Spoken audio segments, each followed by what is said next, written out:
Good evening. My name is Wallace Bradley, Dr. Wallace Bradley, and I'm the host of the Bradley Report. I'm also the president of United in Peace, Inc.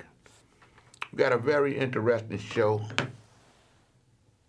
and it's being produced, these two topics, by none other than the chairman of United in Peace, Inc., and that's my wife, Terry Marsh Bradley, and this show is presented by United in Peace, Inc. We've got two very important issues, especially during this month of Black History. One of them, we're going to talk about Mark Manson, the brother where the city of Chicago approved $8,750,000 settlement because he was tortured by the Chicago police. He was wrongfully convicted, and he was my client. I was his urban translator. I put the team together for the lawyers to help him to get it. And lo and behold, it's as if they didn't want me and them to make history during Black History Month. In the settlement contract, it says the city must pay the plaintiff, that's Mark Manson, must pay his lawyers, and must pay an individual that's known as a lien claimant. That's someone that has a lien that can stop all money unless they get paid to. And lo and behold, that's me. We're going to get in that. We're going to talk about that. And the fact, Sanctuary City, the president is doing all these executive orders, want to get rid of the Department of Education, wants to ramrod and do everything. We're trying to get rid of money for nonprofits because he wrote executive order. Then he gave Leon Mux all this power, and we can talk about that. Y'all know about that. We're going to deal with what's local. So I want to say, to God be the glory to you, and without further ado, Sister Armani, let's go to work. An hour ago, the House Oversight Committee told us they were expecting an answer from the mayor's office by close of business today, but as of a short time ago, they told me that had not happened. Earlier today, the mayor's team made it sound like they were still negotiating terms of the mayor's testimony, which could be compelled if he does not voluntarily cooperate. Mayor Brandon Johnson stepping up to the podium to answer questions from reporters today, still not willing to commit to stepping up before a congressional committee next week to answer questions about Chicago's sanctuary city law. Why not just voluntarily go and make your case to the American people before the Congress? Well, as I've said, and as our corporate counsel has indicated, there are ongoing conversations. This is not just simply about testimony. If you look at the entire scope. A week ago, the House Oversight Committee sent this letter to Mayor Johnson requesting he appear in person and testify about Chicago's welcoming city ordinance, which the committee labeled as a misguided and obstructionist policy. The committee also demanding copies of communications last month between officials and various agencies about the sanctuary law. At issue is the prohibition on law enforcement from cooperating with ICE working to arrest and detain undocumented individuals. They have requested a host of documents. We'll be discussing with them specifically issues around what it is that they've requested of us, and we don't anticipate being obstructionists in any way. Meanwhile, the mayor is promising to provide transparency about the so-called gift closet in his office, where presents to the city, including some high-end items, are stored. A storage room he says he's never seen. So it's not my closet. It's a locker inventory room where gifts are received but not accepted. I don't accept these gifts. They're received. The administration promising to release video of what's in the locker and a log of the contents. To make it available for the public to see with a video of the space so that everyone has access to see the kind of things that are received by every mayor. That is expected to happen next week, we're told. Also worth noting, the city is still negotiating to keep the Bears in Chicago. The Corporation Council saying they are hopeful a deal can be worked out. You know, the mayor is doing what's right. We see where the president has appointed individuals that want to get rid of all the FBI agents that were doing their jobs when they was investigating those individuals that had attacked the Capitol January 6th. And you see where he gave all of them a pardon. And it's like he just gone. Where he said that he get in there, he gonna be the dictator. And the dictator don't care about the Constitution, don't care about none. And as a matter of fact, y'all saw he didn't put his hand on the Bible when he did the oath. Who does that? President Donald Trump. I want to give you an overview of what I'm talking about with this Mark Manson case. I don't feel bitter. I feel a little somewhat screwed, but I got the wherewithal to cover myself and cover them. But I'm realizing that being a black man in Chicago, even when you're fighting for a black man, is the right fight. This systemic racism is always afoot. And when they realized, because I didn't know about the settlement contract because it was between the lawyers. I just knew how to work within the system. You know, it's almost like I was a white glove. I know it got to be some dust somewhere, and I just go and just wipe the table, and lo and behold, I don't care how clean it is, here the dust, so let me get it away to the dust. So I want you to watch this. Sister Monty, could you play that? Man wrongly convicted of murder, walking out of prison today. New evidence has cleared Mark Manson of a murder that occurred more than 20 years ago. He was serving a life sentence at Stateville Prison near Joliet. Eyewitness News reporter Evelyn Holmes was there when Manson walked out. Evelyn? Well, Mark Manson has been free for just about over an hour now. After years of professing his innocence, it is new DNA evidence that finally freed him. After spending nearly half of his life in prison for a crime he says he didn't commit, Mark Manson is finally a free man. That's the best feeling that I could have because my mother was there, the only, my mother's my stability. The elated 55-year-old smiled as he walked out of the Stateville Correctional Center near Joliet this afternoon, only hours after a Cook County judge threw out his conviction for the murder of a 6-year-old boy on Chicago's South Side. I wasn't going to give up on him. No. And I did what I could. Manson was sentenced to life in prison for the 1992 slaying of first grader Lindsay Murdoch. Investigators focused in on Manson after he told a TV reporter that he'd bought chips for the child and told him to go home. The boy was found dead the next day in an abandoned garage near 107th and State.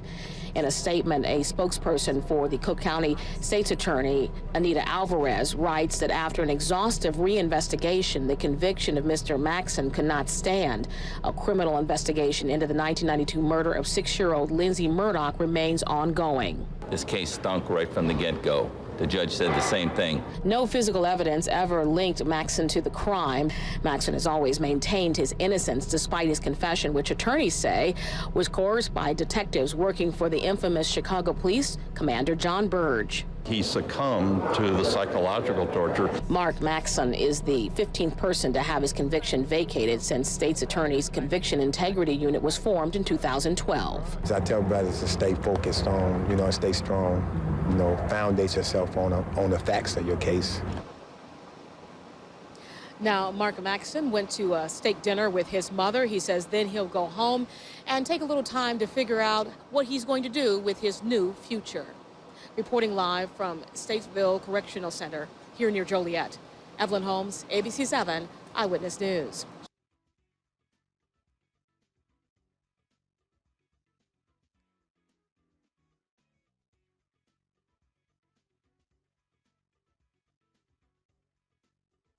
Our next speaker is Dr. Wallace Bradley.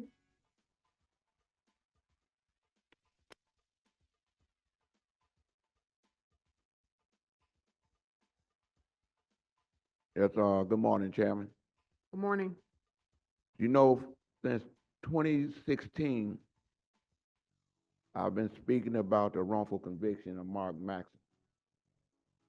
But I've been fighting for him to be free since 2013.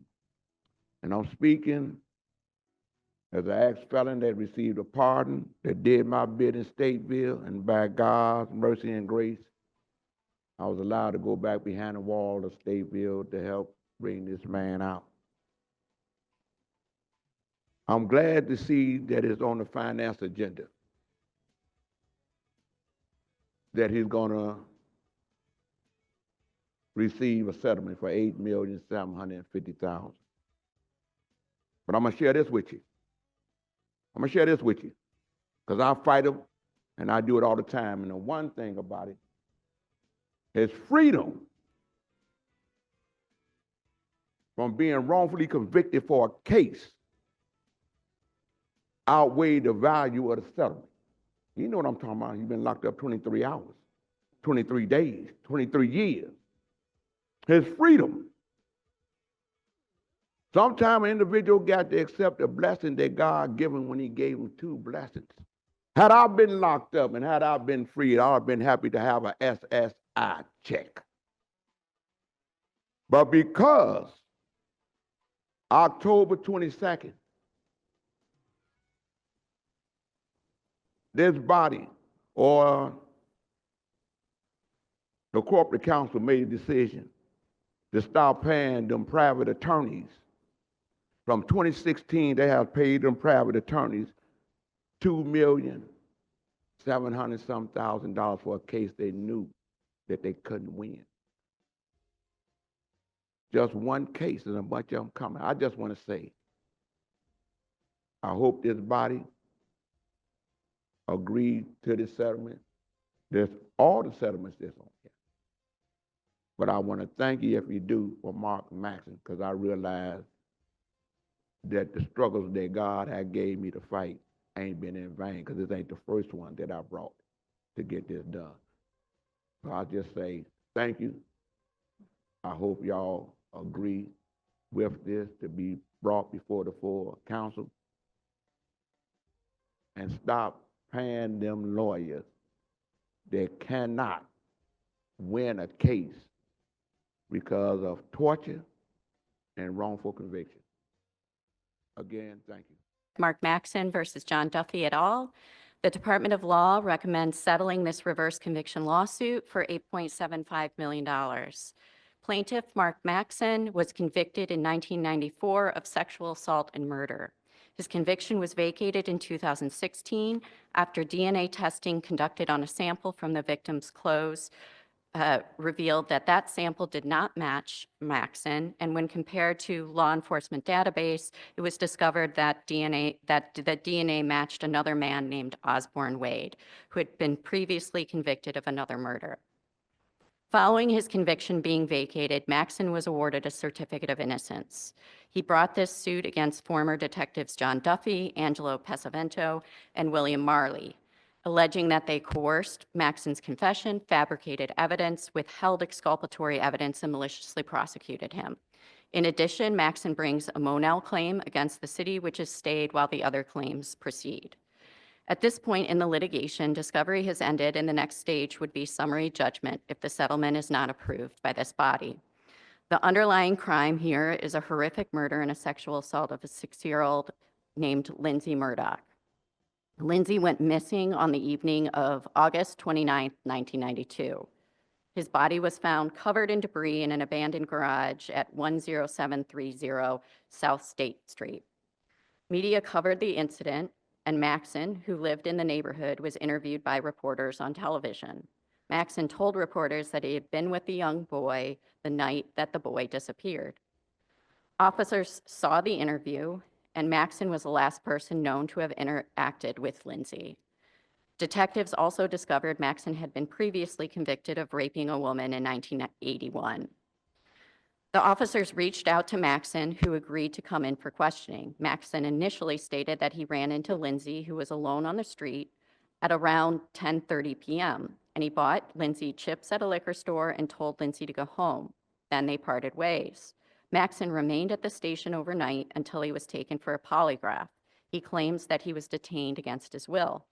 The officers contend that he remained voluntarily. The officers told Maxon that his polygraph indicated deception. Maxon was then re-interviewed and taken for blood samples. He remained at the station again overnight. The next day, he was again interviewed by detectives who reported that Maxon admitted then that he had bought crack before he ran into Lindsay. He said that he went to smoke crack in the abandoned garage and Lindsay followed. Maxon then stated that he sexually assaulted the boy and choked him, then hid the body in the corner of the garage. Maxon repeated his confession to the assistant state's attorneys and gave a court-reported statement. Maxon, however, refused to sign the statement. At that time, blood and hairs were recovered, but none of it matched Maxon. No DNA testing was conducted because this was 1992. Maxon was tried and convicted by a jury in March 1994. He was spared the death penalty and sentenced to life without parole. Years later, Maxon petitioned for DNA testing, which was granted in 2016. As I stated, that testing revealed that the DNA did not match Maxon and that the DNA matched Osborne Wade. Maxon was released after the testing revealed that and charges dismissed. Wade was prosecuted and he pled guilty in 2021, but only to the charge of attempted murder. Maxon claims that his conviction was based solely on his confession, which was physically and psychologically coerced from him after he was unlawfully detained for 60 hours. He claims that the polygraph results were false and that the officers rushed to judgment in this high-profile crime. Maxon was in prison for a total of 24 years, and he will likely ask a jury for at least $48 million at trial. That does not include possible plaintiff's attorney's fees that the city must pay if Maxon wins, which will likely be around $2 to $3 million. The parties participated in a settlement conference and were able to reach an agreement for $8.75 million pending this body's approval. For all these reasons, the Department of Law recommends this settlement as fiscally prudent. Thank you very much, Ms. Felker. Alderman Mitz.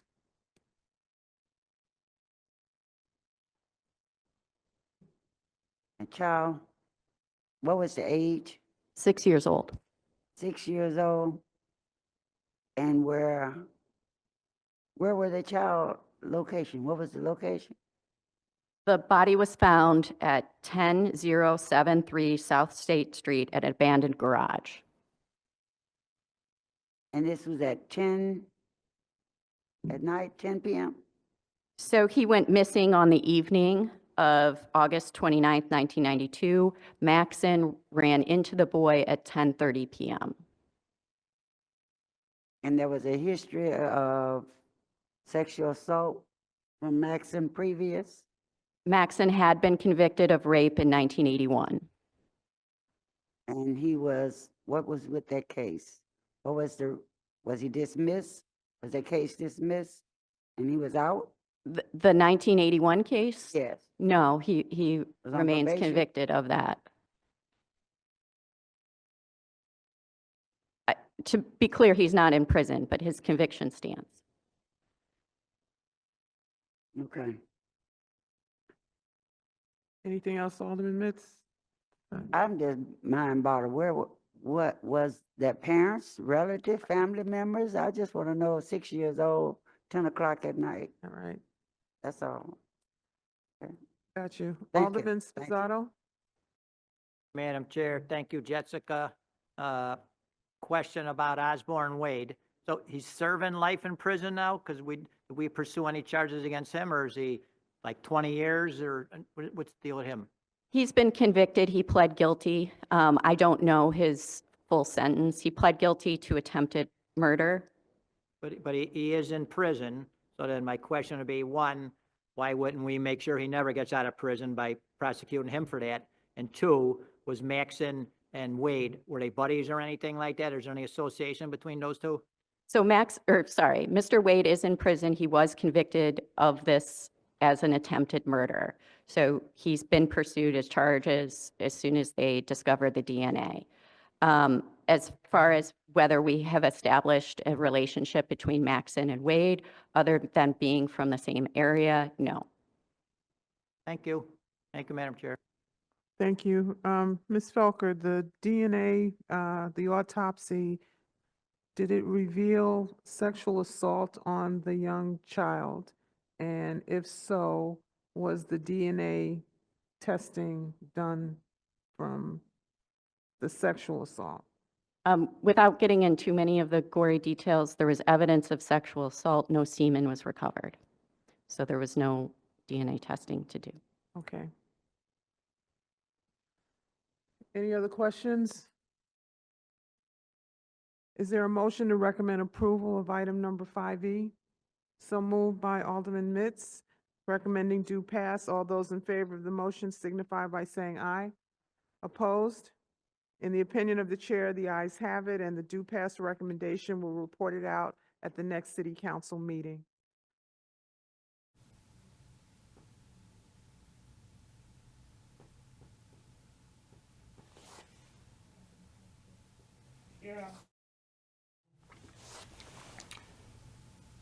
I put in a lot of work for that because I know he may have been a rapist. I don't like rapists. But he did his time for that rape crime that he had committed.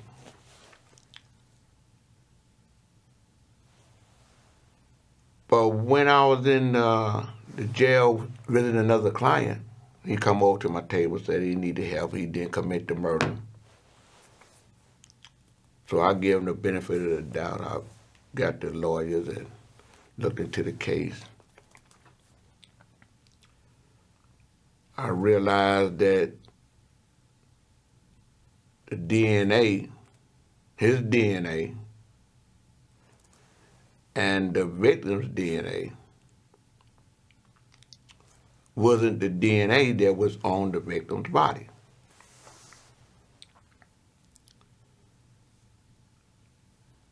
And I said, okay, maybe he didn't do the murder of this young boy, because I know a lot of guys was tortured to confess the cases that they didn't do by John Burris now. So I got into it.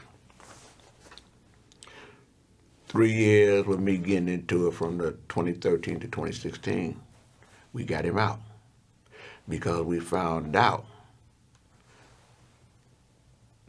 that the DNA belonged to someone else. And that someone else had committed a murder and had got out, but he was supposed to register, and he didn't, so he had got arrested. And while he was in the county, and the fact that we got the court order to put the DEA out there again, they got a hit. Got the guy that committed the murder. He's doing 50 years now. And everything come to point. And I'm saying to myself, the historical significance of all that is that a black man that was a former criminal, a returning citizen, got a pardon, and lo and behold, was blessed by God to become an urban translator, create a profession, to go back behind the walls to help individuals that were tortured by those police officers. They put cattle prods in their rear ends. They did all horrendous things to them guys. You see it on the news how they coming out because they was wrongfully convicted. To go back into behind the walls of the Stateville Penitentiary, which was the penitentiary I did my time in, to bring that man out and to help him get justice, freedom, redemption, and compensation. And for my name to be on the check is historical, because Cook County was known as the wrongful conviction capital of the world. So here's a brother went behind the walls, brought another brother out, and legitimately earned a living But I'm going to fight for my money. I'm going to get my money because I found out they were the ones, the lawyers that created the atmosphere to make it where we were in agreement. But what happened? I'm going to say this. When the lawyers called to try to find out what date the check was going to come, and the city lawyers told them, hey, look,